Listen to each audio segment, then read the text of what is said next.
Bonjour les amis, bienvenue sur la chaîne Physique, Chimie, Technologie. Vous avez devant vous monsieur Assaman, prof de PC au lycée.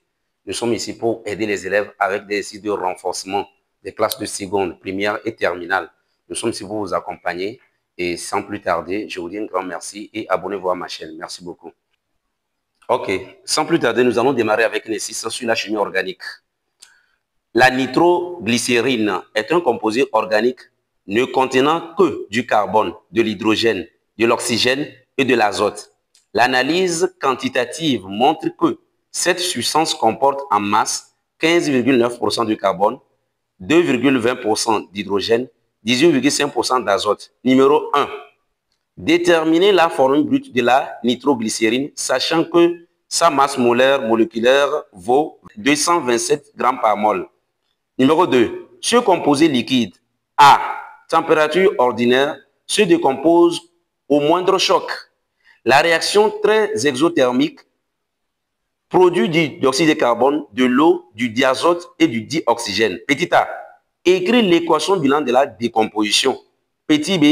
Calculer le volume gazeux total libéré par la décomposition de 10 grammes de nitroglycérine, sachant qu'il est mesuré à 20 degrés sous la pression normale. Volume molaire gazeux dans ces conditions, V égale 24 litres par mol. Merci beaucoup. Ok, sans plus tarder, nous allons démarrer la première question. On dit formule brute. Donc, déterminons la formule brute. La formule brute. Ok. Pour déterminer la formule brute, c'est très simple. Ici, on nous a donné les compositions centésimales massiques des différents éléments qui constituent la nitroglycérine. Là, il faut déterminer maintenant, parce qu'il manque l'atome d'oxygène, donc il faut déterminer le pourcentage d'oxygène.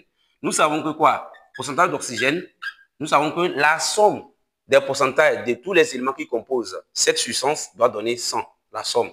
Donc ici, on va faire 100 moins la somme des 3. Donc on aura 100 moins, entre parenthèses, pourcentage de carbone plus pourcentage de H plus pourcentage d'azote.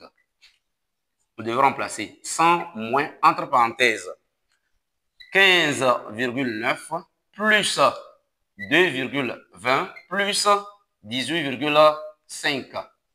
Donc, lorsque vous faites votre application numérique, vous obtenez donc 103,4. Voilà, c'est ça le pourcentage. Ça, c'est la première partie. Mais avec ça, on peut aller maintenant. Nous connaissons déjà la masse molaire. C'est très simple. Alors, on va dire soit CX, HY, OZ, NP, cette formule brute. Donc, cette formule brute qu'on nous demande de chercher. Voilà. Nous allons nous rappeler de la formule qui nous permet de bien déterminer ça.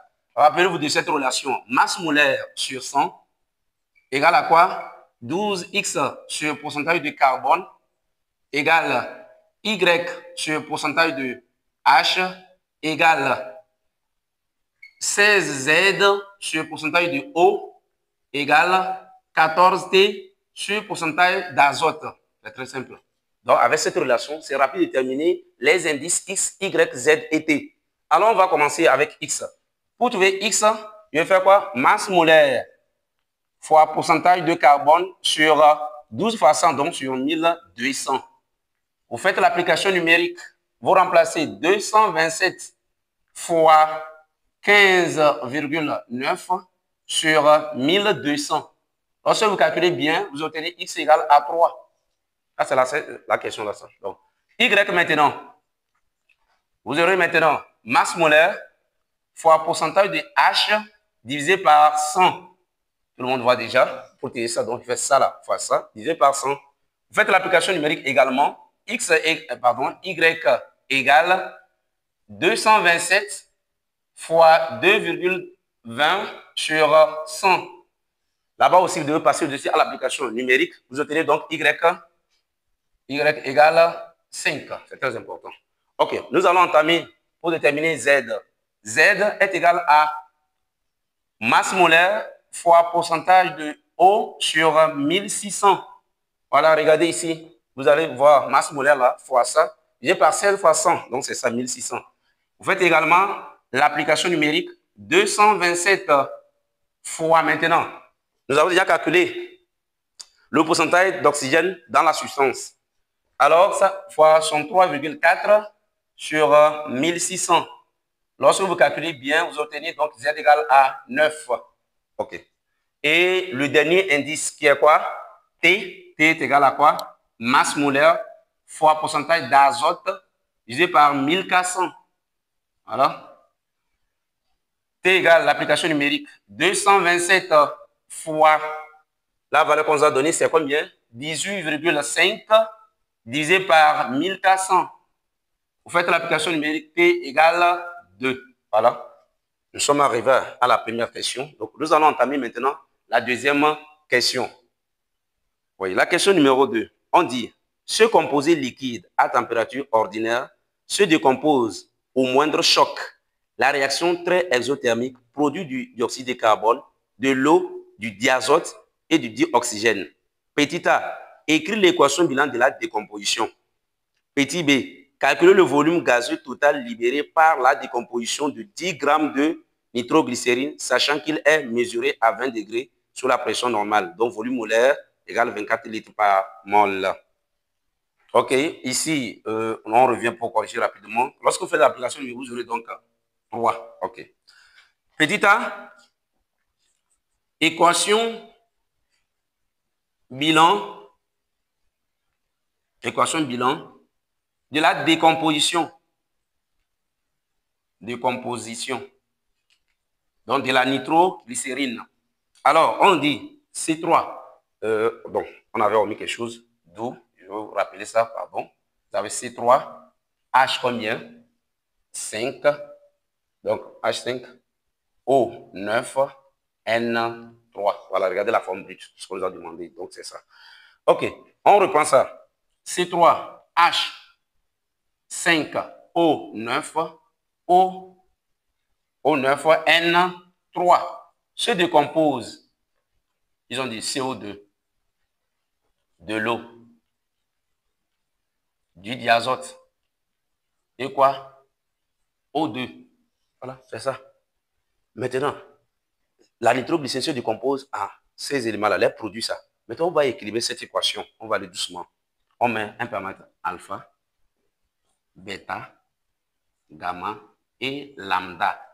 On va penser ça. On va aller pas à pas. Conservation des éléments. Quand on prend l'élément carbone, nous avons combien d'atomes de carbone au niveau des réactifs ici? C'est 3. Nous avons combien ici? C'est alpha. Donc, alpha égale 3. Donc, alpha égale 3, égalité. On prend l'hydrogène. Nous avons combien d'atomes d'hydrogène? 5 ici. Nous avons combien ici? 2 bêta. Donc, on va écrire quoi? 2 bêta égale 5. Ce qui nous donne bêta égale 5 sur 2. Nous prenons maintenant le diazote. Pardon, je parle de, si c'est le diazote, ici je veux parler de l'azote pour aller vite avec ça. Aussi, vous prenez maintenant l'azote. Suivez très bien. Pour au niveau de l'azote, vous avez ici 3, alors que vous avez ici 2 gamma. Donc, 2 gamma égale 3. Ce qui donne gamma égale quoi? 3,5. Il reste oxygène maintenant. Vous avez 9. Alors, pour l'oxygène, on va dire quoi? Au niveau des produits, vous avez 2 alpha plus bêta plus lambda. Donc, c'est ça qu'on cherche. Alors, on va écrire 2 alpha plus bêta plus 2 lambda est égal à combien? 9. Nous allons remplacer. Donc, vous avez déjà 2 fois alpha, ça fait 6. Plus bêta, c'est combien? Donc, bêta, vous avez 5,5. 5,5. Plus maintenant 2 lambda, c'est ça qu'on cherche. Est égal à 9. Il faut ramener déjà le 6 ici. Ça va donner combien? Si vous ramenez le 6, ça va rester 3 là-bas. Donc, on va écrire ceci.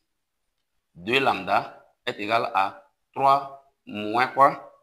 Donc, ça fait 3 moins 5,5. Voilà. Regarde ce que j'ai fait. Pour éviter toute confusion, vous ramenez 6. Déjà, il va vous rester 3. Donc, 5,5 plus 6 égale 3. Donc, en tirant 2 lambda, ça fait 3 moins 5,5. Alors, vous faites ça fait 2 fois 3, ça fait 6. Moins 5, il va rester 1. Voilà. Donc, 2 lambda égale demi. Et lambda égale à quoi? 1 quart. Je pense que vous avez suivi. Donc, on peut remplacer en même temps. Voilà, on peut remplacer. Bon, j'ai démontré. Donc, on peut remplacer. Vous avez ici 3, 5 demi, Vous avez ici, donc c'est au niveau de gamma 3 demi. Et vous avez ici un quart. Voilà. Nous allons passer à la question petit b. OK. Petit b, volume total libéré. Donc, volume total libéré, pardon, libéré, donc, par les gaz. Donc, volume total libéré par donc, les corps gazeux, par les corps, donc, par les, donc, disons, par les gaz, il n'y a pas de souci. OK. Volume total libéré, là, quand on demande volume total libéré pour les gaz, retenez que seul le CO2, diazote et dioxygène sont gazeux. On va dire, seul le CO2, N2 et O2 sont gazeux. Voilà. Maintenant, pour ne pas perdre le temps, on nous dit, on nous a donné 10 grammes, la masse du nitro, donc c'est 10 grammes. Cherchons la quantité de matière de la nitroglycérine. Quantité de matière, masse sur masse molaire. Vous remplacez 10 sur 227. Vous aurez donc 0,044 mol. Voilà, regardez ce que vous avez obtenu. Ça, c'est la quantité de matière de ceci. On revient toujours avec cette équation. Maintenant, comment déterminer le volume total? Pour faire ça, il faut calculer maintenant la quantité de matière totale de tous les gaz. C'est très simple. Donc, on va noter cette quantité de matière étant comme quantité de matière N'. Donc, si on dit N', N' étant la quantité de matière totale des 3 gaz que nous avons. Alors, N' doit être égal à quoi? N de CO2 plus N de diazote plus N de O2. Allons chercher ça avec bilan molaire. Nombre de moles de CO2 sur 3 égale nombre de moles de nitro sur 1. Alors, nombre de moles de CO2 égale à 3 fois nombre de moles de la nitroglycérine. Qui est quoi? Noter N. Donc, ici, on aura 3. 3N. Plus maintenant, nombre de moles de la nitroglycérine N sur 1 égale nombre de moles de diazote sur 3 demi. Alors, le nombre de moles de diazote égale à 3 demi fois N. Donc, 3 demi N. Plus maintenant, au niveau de dioxygène, ça fait déjà un quart. Là-bas, il n'y a pas de problème. Un quart fois N. Alors, N' égale 3 plus 3 demi plus un quart, le tout fois N. Donc, nous allons faire l'application numérique. Dès que vous calculez, vous aurez donc 4,115 fois N. Alors, on va aller. Nombre de moles N' égale à quoi? 4,115 fois 0,044. Vous aurez donc 0,201 mol. Ça, c'est la quantité de matière totale des 3 gaz après la décomposition. Maintenant, c'est le volume qu'on nous demande.